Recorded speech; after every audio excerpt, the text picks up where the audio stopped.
Hablaremos hoy de la Guerra de la Oreja. Citemos a Hobsbawm, que dijo que en el año 1738 Londres atravesaba uno de esos momentos en que la demagogia en el Parlamento y las turbaciones en la calle anunciaban grandes acontecimientos. Esto siempre le gustó mucho a Hobsbawm, digo, esta frase o este silogismo. En medio de este ambiente caldeado, el político William Pitt iniciaba su carrera. Tenía 30 años y por primera vez tenía la posibilidad de hacer un gran debate. Ya se perfilaba el neatro como un gran orador. En los periódicos se lo comparaba con Demóstenes. ¿Qué hace Demóstenes?, le decían en el barrio, probablemente para cargarlo. Se sabe que Demóstenes era tartamudo originalmente. A la gente le gusta creer, porque sí, para tener fe en la movilidad social y en la movilidad espiritual, quizá. Si Demóstenes era tartamudo y llegó a ser el mejor orador, yo que soy un estúpido, piensa un tipo como yo, tal vez pueda ser campeón mundial de los welter juniors. Ese es el pensamiento que se prohija a partir de esas fábulas de progreso súbito. Parece que Demóstenes un día resolvió entrenarse poniéndose cantos rodados en la boca y pronunciando sus discursos de esa manera, o sea, con la boca llena de piedras, que es como parecen pronunciarlo algunos personajes mediáticos. Este ejercicio le dio una gran soltura. Lo digo sin creerlo en absoluto, pero no me parece que llenarse la boca de piedras sirva de mucho. Yo he concurrido a muchos médicos y fonoaudiólogos y ninguno me habló jamás de la necesidad o de la conveniencia de llenarme la boca de piedras. Bien, a no ser que el peligro de tragarse una de aquellas piedras y quedar convertido en una especie de maraca humana lo haga a uno ser muy cuidadoso con cada uno de los movimientos del aparato fonador. Pero bueno, hoy no vamos a hablar de Demóstenes, sino de William Pitt, a quien, ya que era una persona sola, sus amigos le decían Demóstenes. Pitt había nacido en 1708 en Westminster. Pertenecía a una familia que se había enriquecido en la India, que es donde conviene enriquecerse. Había estudiado en Oxford. Es mucho más raro enriquecerse en Oxford y estudiar en la India, por ejemplo. Y era portavoz, Pitt, del partido de la oposición, que eran los liberales. Durante el ministerio de Robert Walpole, Pitt fue el primero con aquel apellido, ¿no? Ya que hay otro, hubo dos William Pitt. El primero fue el viejo, naturalmente. Claro. Lo mismo le sucedió a Plinio. Sí. Primero vino el viejo y después el joven. Su segundo hijo, también llamado William Pitt, fue primer ministro, pero después. Y dos veces, además. Pero bueno, no importa. En 1738, el rey Jorge II de Inglaterra abrió las sesiones del Parlamento y pidió a los parlamentarios moderación, porque el rey temía brotes bélicos entre los parlamentarios. El rey era muy impopular, ¿no? Los diarios publicaban caricaturas, se burlaban de su carácter, y los de la oposición, entre los que se contaba Pitt, pedían entusiasmados una guerra contra España. Declárele la guerra a España, solicitaba. De todas partes del reino llegaban solicitudes de guerra, pero el primer ministro, Walpole, era también víctima de aquellos ataques, y especialmente los ataques de Pitt, que como se ha dicho, entonces era el opositor. Walpole quería una solución amistosa con España. El rey no quería guerra, pero Pitt sí. El pueblo estaba alborotado. Todos los días llegaban noticias acerca de barcos ingleses apresados o hundidos en las aguas del Caribe por los guardacostas españoles. Entonces, bueno, la gente se indignaba, y además para muchos políticos ingleses el crecimiento de España bajo los Borbones se consideraba como una amenaza para el poderío marítimo inglés. En realidad, los españoles solo permitían que la compañía esclavista inglesa hiciera un solo viaje al año a las Antillas. Esto también perturbaba a algunos hombres de negocios de Inglaterra que estaban involucrados en el tráfico de esclavos. Se permitía el tráfico de esclavos, pero solo una vez al año. Y esto era, decían aquellos señores, una verdadera injusticia. Cada vez que Walpole trataba de insinuar soluciones amistosas, el gobierno español respondía que por ningún motivo dejaría de requisar a los barcos ingleses en América. Para los españoles, los ingleses eran todos contrabandistas, atorrantes, sinvergüenzas, compadritos. Tal era la situación cuando en el Parlamento inglés se produjo la memorable sesión de la oreja del capitán Jenkins. Y la guerra que se precipitó después de aquella sesión se llamó la Guerra de la Oreja. Vamos a ver.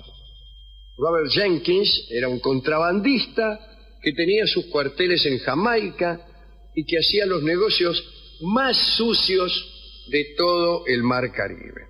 Su nave se llamaba Rebecca. Me gusta el nombre Rebecca para una nave y también para una película con Sir Laurence Olivier. Un día, mientras se dirigía a venderle tabaco mezclado con cualquier otra cosa a un holandés que vivía en la Florida, una nave española llamada Isabel lo atacó a Jenkins, ¿no? Y abordó su embarcación. Parece que el capitán español, que subió a la nave de Jenkins, le cortó una oreja a Jenkins, si no más, y le dijo: aquí está tu oreja, tómala, y se la dio. Dice: llevásela al rey de Inglaterra, para que sepa que aquí no se contrabandea. Durante 7 años, Jenkins anduvo con la oreja metida en un frasco, resuelto a mostrársela efectivamente al rey de Inglaterra para pedir venganza. Y no solo logró entrevistarse con Jorge II, sino que además se metió en el Parlamento y mostró la oreja. La sacó del frasco, la mostró, qué sé yo. Según los cronistas, la visión de aquella oreja seca y arrugada, imagínense cómo está una oreja... ¿Como un orejón? Sí, justamente. Sí. ¿Quién sabe si era la oreja? Para mí que no. Para mí. Si no, bueno, como quiera que sea, la visión de aquel orejón despertó el furor del pueblo y del Parlamento y se declaró la guerra a España. Vieron la oreja y dijeron: guerra. Sí. Era poco lo que necesitaban. Sí, parece. no necesitaban nada. Algunos ni la vieron. Sí. El más entusiasta de los políticos en aquella guerra fue Pitt. Estaba tan eufórico que abrazó y besó al príncipe de Gales. Mirá vos. Después hizo una fiesta en la taberna llamada La Rosa y algunos literatos publicaron exaltados versos a la salud del pueblo y la victoria, que es lo que suele pasar cuando empieza una guerra. Del otro lado, en España, se hacía burla a la oreja de Jenkins. Se decía que le había perdido en farras de contrabandista.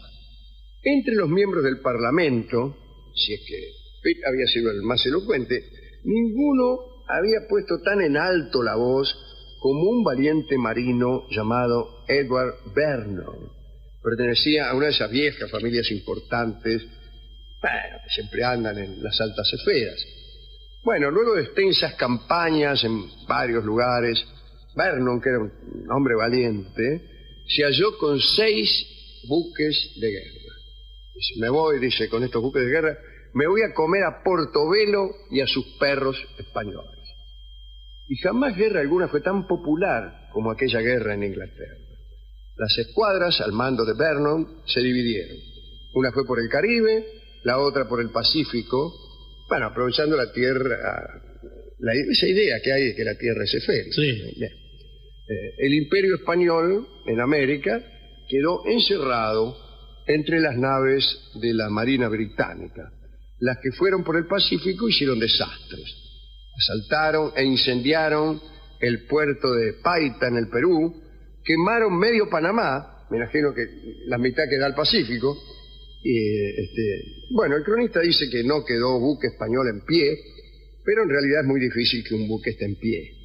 Claro. En general los buques están o flotando o hundidos, pero no en pie. Bueno, tal como había dicho Vernon, tomó Portobelo con 6 buques. Hay que decir que la plaza estaba desmantelada y que le costó bastante poco, ¿no? También tomó la fortaleza llamada San Felipe de Sotomayor, y en Inglaterra hubo una gran alegría, y las tabernas cambiaron de nombre, y le ponían nombres tales como Portobelo, Vernon Arms o La Española. Eufóricos, los ingleses decidieron dar otro golpe y pensaron en atacar Cartagena. Para ello, Inglaterra recurrió por primera vez en la historia a la ayuda de sus colonias en América. Vernon reunió a 3.600 norteamericanos. En aquellas filas, en realidad, había cientos de bandidos, esclavos, borrachos, porque el rey inglés había prometido la libertad para todos los que, estando privados de ella, quisieran entrar en la expedición. Así que jamás en las aguas del Caribe se vio flota más imponente. 30.000 combatientes en más de 120 naves. Según las crónicas, entre estos tipos, 30.000 iban 2.000 negros. Negros macheteros, era en realidad una aclaración entre racista e intimidatoria, ¿no? Es decir, que uno tiene un batallón con 2.000 negros macheteros. Bueno, la bahía de Cartagena no era un hueso fácil de roer. Estaba custodiada por los castillos más recios del Caribe. Sus muelles eran el orgullo de España en el Nuevo Mundo. Y adentro había 4.000 soldados comandados por Blas de Lezo. Les diré que Blas de Lezo era un hombre muy averiado, quizá el más averiado de todas las milicias del mundo. Había perdido la pierna izquierda en la batalla de Gibraltar, en Tolón el ojo izquierdo, Sí. y en Barcelona el brazo derecho. Bueno, sin embargo, tuerto, manco y rengo, Blas era temible. Y Vernon pensaba que con una tropa mucho mayor que la española iba a realizar la gran proeza de su vida. Pero la escuadra tenía un problema: mucho borracho, mucho tipo en curda. Eso lo escribió incluso el mismo Vernon en sus cuadernos. El Caribe está sembrado de ron. Cada isla se conocía en el Caribe más por sus botellas que por sus banderas. Y el ron, escribió Vernon, conspira contra la salud de los marinos, arruina su moral y los hace esclavos de pasiones brutales. Entonces decretó que solo se podía beber en las naves 2 veces al día, pero mezclando el ron con un cuartito de agua. Un cuarto de agua por cada vaso. Y así creó un trago llamado grog, que pasó a la inmortalidad. Pronto, el nuevo licor inspiró alegres canciones en las cuales los borrachos recuerdan aquel trago, bueno, con nostalgia. Llegaron las tropas a las costas de Cartagena y empezó el sitio. Sitiaron la playa, fue una lucha penosa, ¿no? Los de Cartagena estaban adentro, no podían salir, no podían conseguir comida, comían cualquier basura. Los ingleses se daban la cabeza contra la base de las fortificaciones porque no podían avanzar. Ahora, en Inglaterra seguía la euforia, ¿no? Vernon enviaba información acerca de la próxima caída de Cartagena, y en Londres, por adelantado, se imprimían medallas y monedas en las que aparecía Blas de Lezo de rodillas, entregando su espada al almirante. Bueno, mientras Inglaterra fundía medallas, los ingleses morían como moscas. La ciudad no cedía. Los británicos no podían con el calor, con los macheteros ya citados, nada podían hacer con las balas. Para peor, un prisionero español, a quien se le obligó a señalar el camino del castillo, tuvo la ocurrencia de llevarlos por zonas imposibles de ser transitadas. Y allí la fiebre hizo estrago. Murieron 7.000 ingleses y otros 13.000 cayeron en el ataque a San Felipe. Por fin, Vernon tomó una decisión heroica: rendirse. Y así el rengo, tuerto y manco don Blas vio retirarse una vez más, y esta vez por mucho tiempo, a los sitiadores que quedaban en la bahía. Muy pronto, los discursos de Pitt y de Jenkins, con su oreja en la mano, empezaron a ser despreciados y apartados del Parlamento. Vernon, desesperado, le echó la culpa a los americanos reclutados. a los que calificó de caballeritos sin experiencia, sastres, zapateros y bandidos. Pero sucedió que entre aquellos americanos despreciables había un señor llamado Lawrence Washington, que era medio hermano de George. Y algunos dicen que fue Lawrence quien transmitió al futuro libertador de Norteamérica su odio hacia el almirantazgo británico. Le habló acerca del maltrato de que había sido víctima y le contó con lujo de detalles las penurias de los pueblos sometidos a coronas lejanas. De alguna manera, Lawrence había puesto su granito de arena en la pérdida por parte de Inglaterra de sus colonias en América. Desde luego, un problema más para discutir en el Parlamento británico. William Pitt volvió triunfalmente a la política en 1757. Había empezado la Guerra de los 7 Años, Inglaterra había perdido Menorca y Calcuta, y Pitt fue nombrado primer ministro. Consiguió importantes victorias, pero esa ya es otra historia. La de hoy es en realidad la historia de la oreja de Jenkins y la historia de la gloria del manco, tuerto y rengo Blas.